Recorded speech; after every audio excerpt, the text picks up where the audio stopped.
નમસ્કાર મિત્રો, નૈઋત્યનું ચોમાસું સામાન્ય રીતે 15 જૂન સુધીમાં ગુજરાતમાં સક્રિય થાય છે. ચોમાસાની સિસ્ટમ ગુજરાત પર સ્થાયી થાય ત્યાર પછી વરસાદ આવે છે.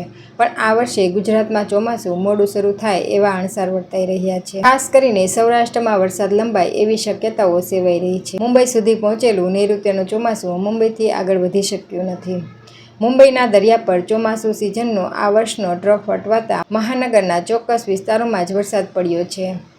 આવનારા એક અઠવાડિયા સુધીમાં ચોમાસું ગુજરાતમાં સક્રિય થાય એવી કોઈ શક્યતાઓ નથી. 8 જૂને મહારાષ્ટ્રમાં પ્રવેશેલું ચોમાસું ગુજરાતના દક્ષિણ પ્રાંતમાં સૌથી પહેલાં સક્રિય થાય છે. પણ આ વખતે આ ચોમાસું પૂર્વોત્તરના રાજ્યોમાં ફંટાયું છે. ઓડિશા અને ઝારખંડ બાજુ તે આગળ વધી રહ્યું છે. ગુજરાતમાં જૂન મહિનામાં પણ આકરા ઉનાળા જેવી ગરમી પડી રહી છે. 41 ડિગ્રી જાણે 48 ડિગ્રી હોય એવો અનુભવ થઈ રહ્યો છે.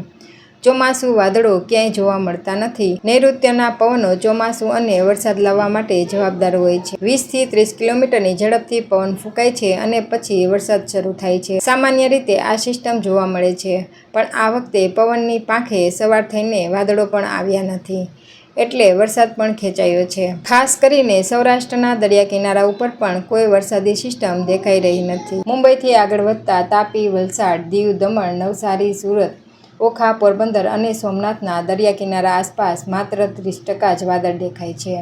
એ પણ વરસાદ માટે જવાબદાર બનશે કે નહીં એ નક્કી નથી. સાંજના સમયે અમદાવાદ, વડોદરા, રાજકોટ તથા ભાવનગર જેવા શહેરોમાં ઠંડો પવન ફૂંકાય છે. તીવ્ર પવન સાથે સવારે તાપ શરૂ થાય છે. દિવસ આખો ગરમાળો રહ્યા બાદ સાંજ બફારાથી ભરી હોય છે. જૂન મહિનામાં અમદાવાદ શહેરનું તાપમાન 42 ડિગ્રી, ગાંધીનગરનું 42.5 ડિગ્રી, સુરેન્દ્રનગરનું 41.8 ડિગ્રી, ભાવનગરનું 41.4 ડિગ્રી, રાજકોટનું 40.9 ડિગ્રી અને વડોદરાનું 40 ડિગ્રી રહ્યું છે. તાપમાન સાથે જ સાંજના સમયે બફારો લોકોને અકળાવી રહ્યો છે.